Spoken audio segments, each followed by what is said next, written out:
Here's an excellent pose that you can practice by itself to really improve the flexibility and the length in the quads and in the back of the legs. To your mat and make sure that you have a wall in front of you. So I'll demonstrate this with a little bit of height. And what I want to do here is I want to sit on half Virasana. So one leg in Virasana and the other leg with the foot on the floor. And I'm going to adjust my distance away from the wall depending on the amount of flexibility that I have in my hamstrings. Back a little bit if my hamstrings are tight.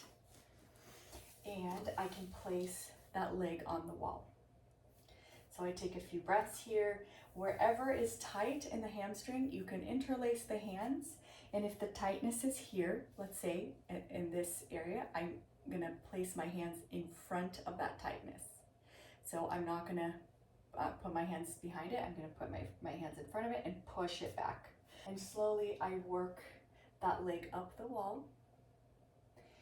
And I work towards straightening the leg. You know, this internal lift here, lifting the chest. So as you improve here, you can move the block closer to the wall.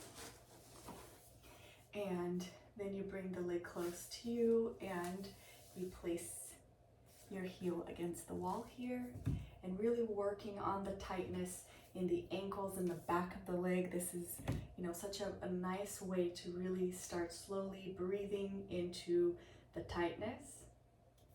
And then we do it with the second leg. So maybe you start here and maybe this already is super challenging. You know, perhaps this is enough. And as the days go by, straighten the leg. And when you straighten the leg, also don't collapse the chest.